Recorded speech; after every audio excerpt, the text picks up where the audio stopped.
Welcome back to Taste Test Live. I'm here joined in the studio with Mama Blue. Yeah. Welcome. Hey. Welcome. Thank you. We finally got you in the hot seat. Oh, Lordy. Yeah. That's all right. I thought those were hot flashes, though. No, it's the seat. Okay. Oh, yeah. It's the seat. Oh, yeah. I want to take a quick moment and read your bio for people who don't know who Mama Blue is, if that's okay. Just a few snippets. Is it all right? That's fine. I'd like to know. Yeah.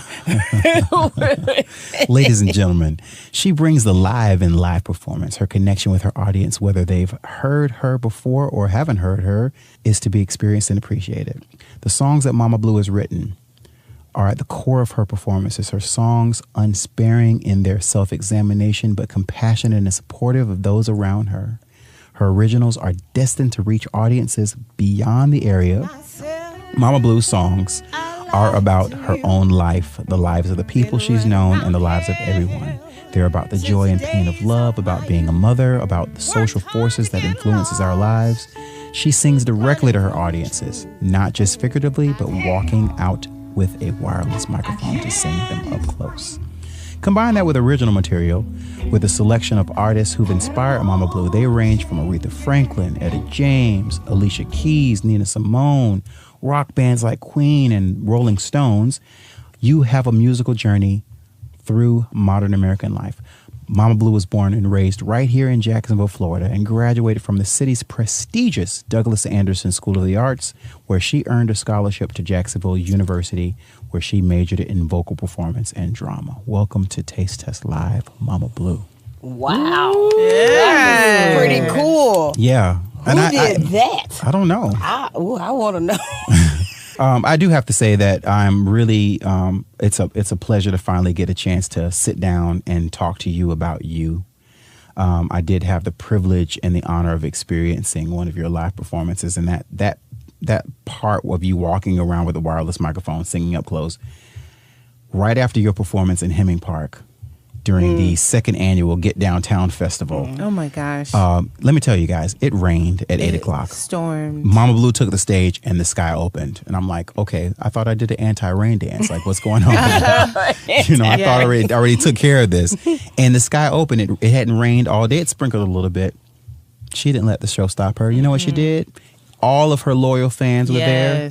They went underneath the skyway, and Mama Blue turned the stage around and performed. Right. She walked amongst the people, rich, famous, homeless, anybody, and it was something to witness. And it was a very emotional moment for me, partly because of other reasons I don't wish to disclose right now. But what is it that makes you want to reach the people?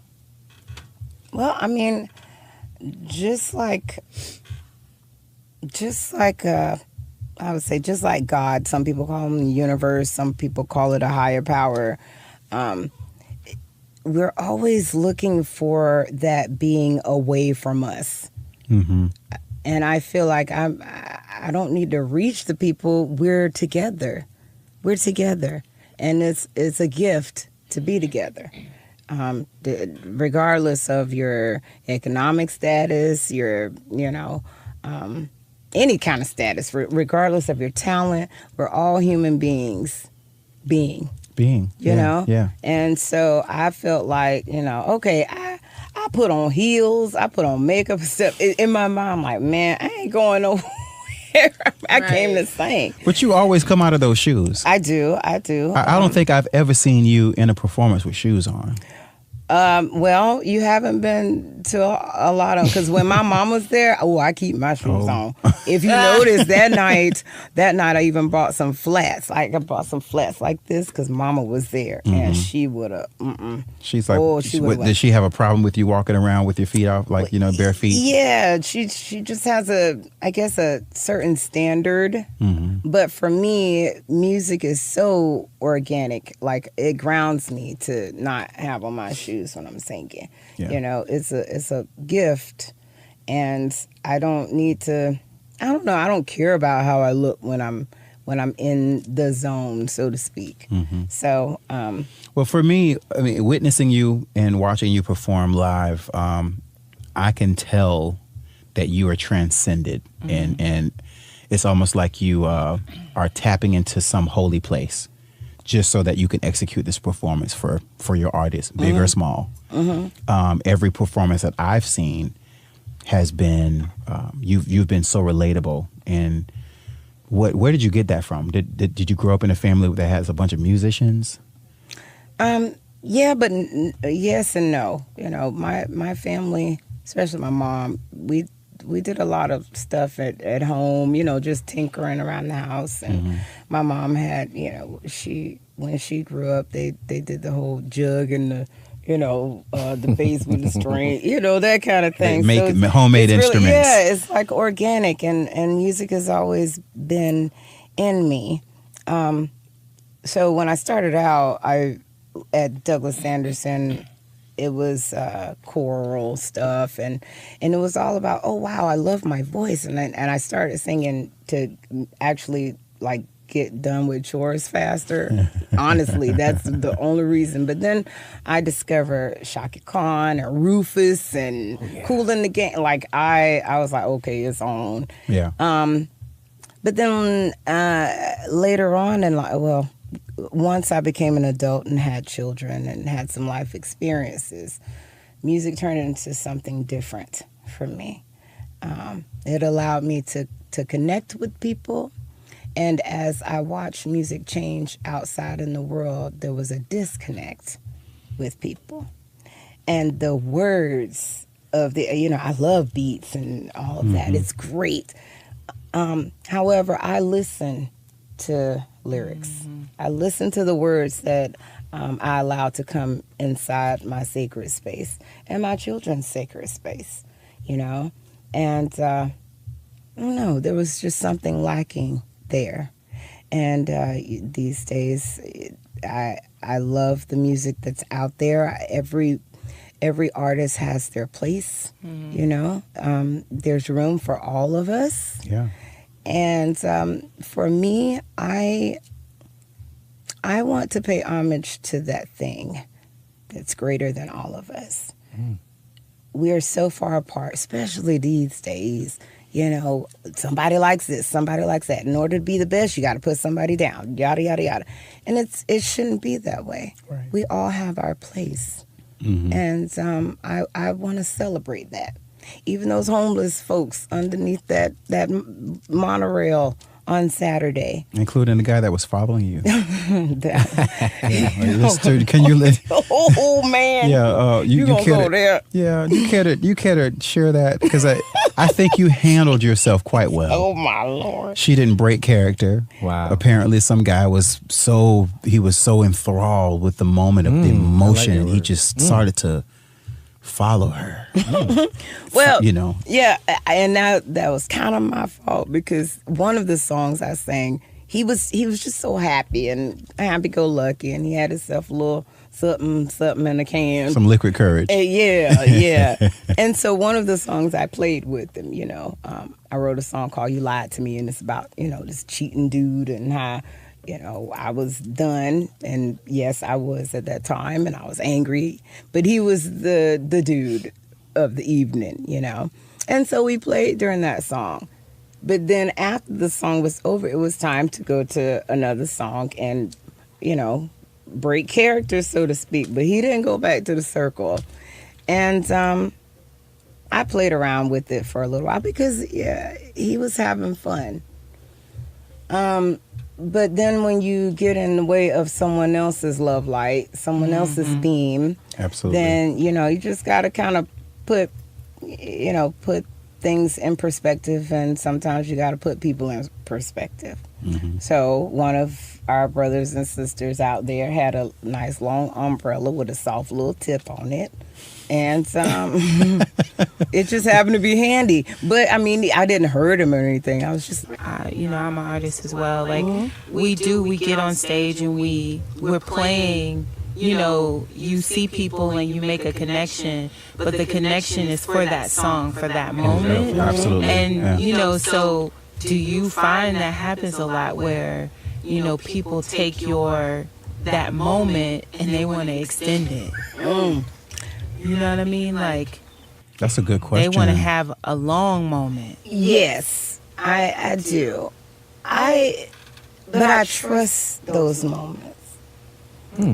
I got got the umbrella and we was pushing around. I was, pushing around because he kept following me. But it became a group effort.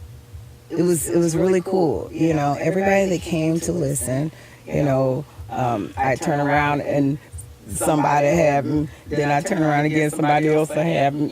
Kind of like that baby in church that gets passed around. You know what I'm talking about? That's kind of how it was. And then after a few minutes, police officer came over. He was pretty cool, Officer Davis. I'll never forget his name. And he took him off, and when the guy saw him coming, he's like, "Oh, I guess it's time to go." And Officer Davis is like, "Yeah, it's time to go." And everybody was happy, like he left joyfully. The officer was, respectful, even though he was having a good time, he was still respectful. Right. And it was awesome to see this, older white officer put his arm around this young black, brother with his pants all the way down to his knees, but with a smile, and then walked off arm in arm, and then he let him go on about his business.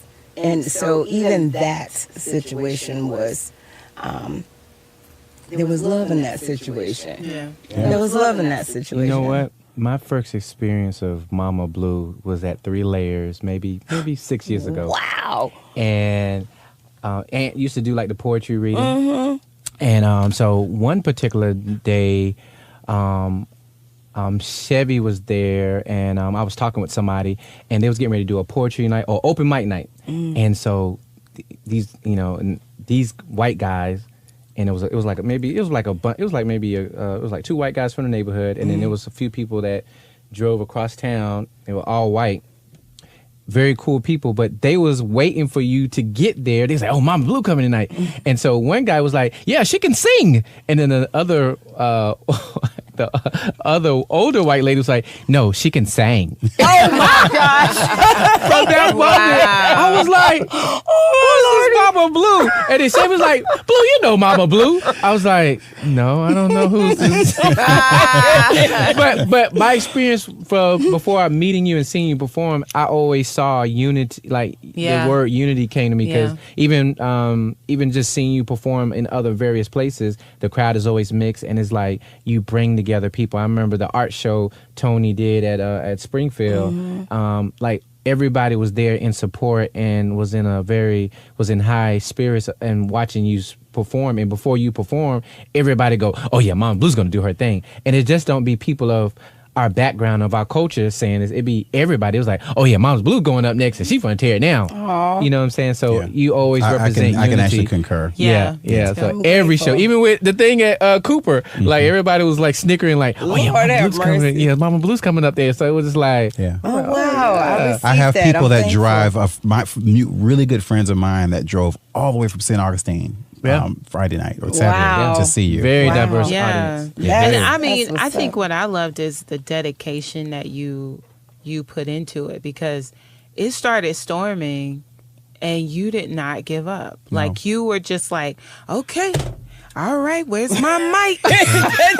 You rolled out your traditional carpet and you were ready. And what was amazing was I put my stuff up. And I said, "Okay, I got to listen to at least 10 minutes of this, But when you put your stuff up and you put some kind of unusual bag on your head. Did you? I had a shower cap. Listen, What? All right, to every black woman. Okay, and it's true. Every sister knows. Yes, girl. I don't care if you got an afro Say it. or a press or a perm. You going to have something on your head. Amen. Okay. Y'all. Okay. But it was like, what was amazing to me is it's your vibe, is unity. It's like everybody is like Mama Blue, and you were singing to them, and I said, these people are acting like she's their You know, like you are like their mama. No, seriously. Yeah. And I love it. I love it when you walk out, like even for Porch Fest, when you walk out and you touch people's hands. You know what? You do Diana Ross. Diana Ross. Yeah, reach out and touch. When she gets in it, when she starts doing that, she starts grabbing. That's what you're like. But you're Diana. You know, you're that song all the time. Now Diana ain't gonna touch you on that one song. Exactly. Right. Yeah. Any other time, she's just gonna. Yeah. She'll let you see her. Okay. Yes. Let her just stand there and glow. But the need to be close, the need to be in a space with other souls.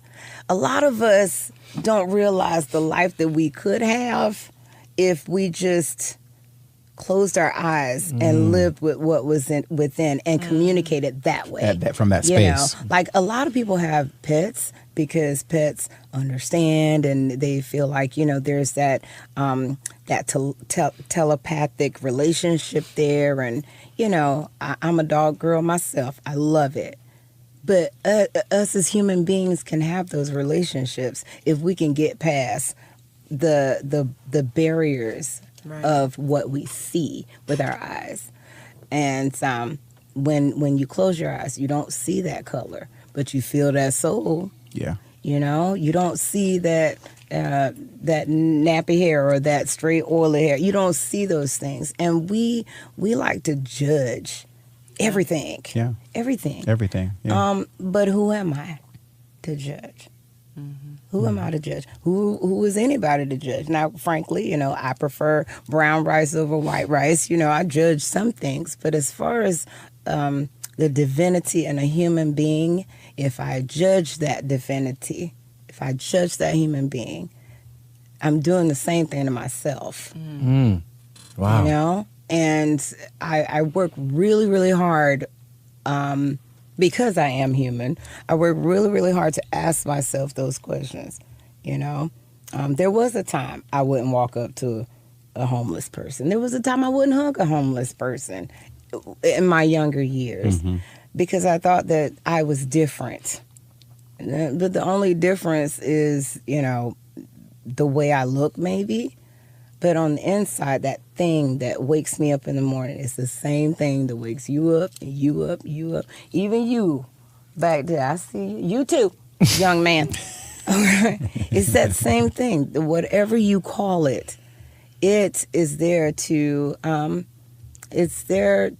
give us the power and the get up and go to love one another and spread that creation. Wow. Like we're creating something great right here. Yeah, absolutely. You know, I feel so blessed to be in the room with you guys. Oh, likewise. You know, likewise. However, I wish I could have pink hair. Like that's beautiful. When I first saw it, I'm like, oh my God, I wish. So I think I'm gonna make my wish come true though. I'm gonna try blue though, but I love. But wouldn't you be called Mama Pink at that point? No, because it's just a name. Do I have to go around with blue hair because my name is Mama Blue? I want to know where that came from, though. I was about to add, yeah, me too. It's a pretty long story. It's not a long story. Can you give us the abridged version? When I was a kid, my mom got this carpenter van. And it was just a carpenter van. It was blue. And then she got one of the brothers in the church to customize it. So it had a sink in it. It had a refrigerator in it. It had some dining room tables in it. And the sofa turned into a bed. And it was all blue. And then we had blue shag carpet in it, right? But the piece de resistance was the CB. We got a CB put in that truck, and her handle was Lady Bluebird. And my mama could drive. She could drive like nobody's business. The van looked like the A-Team van. Yeah. But it was blue. It was blue. You know. Yeah. Oh, wow. And I just felt so special. But my mom is one of the most powerful women I know. And so that handle was just really awesome. And then I had kids. And I was telling them the story, and they just started with, they were like, ooh, this would be a cool name. Because I'm like, what do I call myself? I don't know if I want to go out there as my name, you know what I mean? Like, but But actually, when it first happened, we were like, okay, well, it's Mama Blue. And one of the musicians I was working with at the time, he's like, oh, that just makes you sound so old. I wouldn't do that. But as the years went by, Mama Blue is she's something different from Sarah. She is. I have to say that. I am grateful that God has used me as a vessel, because it's, I still do dishes. I still have to pay bills. Yeah. Mama Blue don't do any of that. Yeah. No. She's a conduit. And I'm grateful to have been blessed with that anointing. I give it all to God. I give it all to the universe, for those of you who are like, oh Lord, here she go. But No, you got to put out that disclaimer. that higher power. Well, God is the creator of the universe. There's a higher power. The universe is God. And sometimes, and brothers and sisters don't, stone me, but God is a woman, God is a man, God is none of those things. God is everything. He is the great I am. She is the great I am. It is what it is. And in our infinite minds, we are still processing all that she just said. Oh, Right. There you go. You're so crazy. There you go. But I'm still processing it, and sometimes I wow myself. But it's a constant learning of who I am every day. Absolutely. So it's my understanding you brought a song. You're gonna sing something for us live. Yeah, I wrote a song a while back. I don't tend to get too political about things. However, recently, I don't watch the news very often either, I must admit. Good for you. It's so, and so but I do know that a lot of our brothers and sisters of color, our brown brothers and sisters like myself,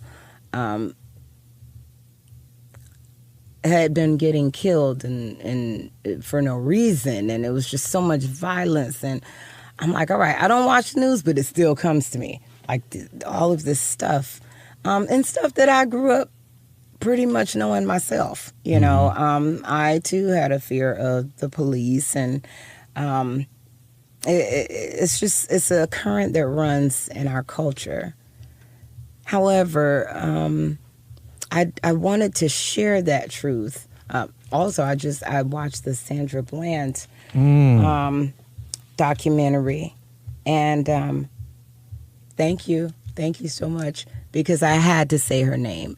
And a while back, I was like, how would I do that? I mean, do I just walk in and say Sandra Bland and walk out the door? But no, I trust the spirit comes and things happen in their time. Wow. I try not to push things, but yeah, I saw that story and it really touched me.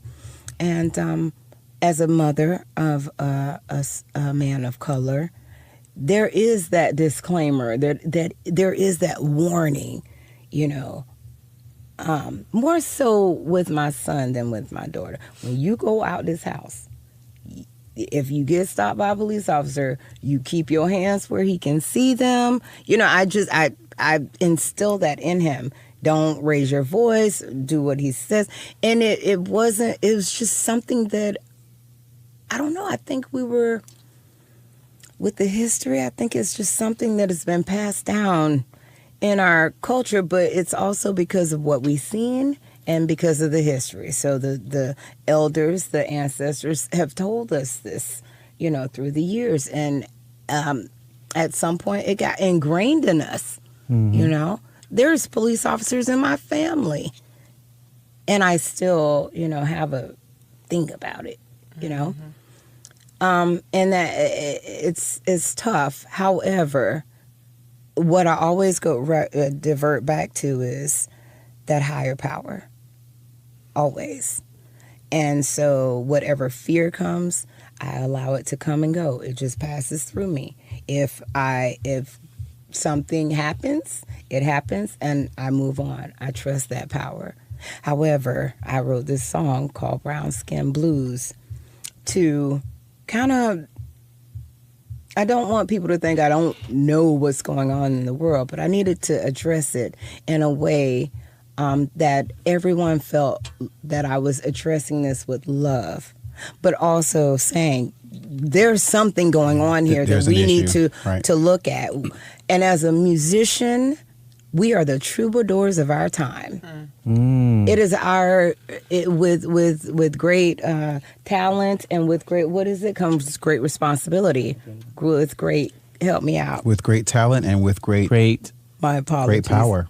But yes, there's a responsibility in that. And as a musician, we must strive not to divide, but to educate and to tell the story and to let people know that we are one. Ubuntu.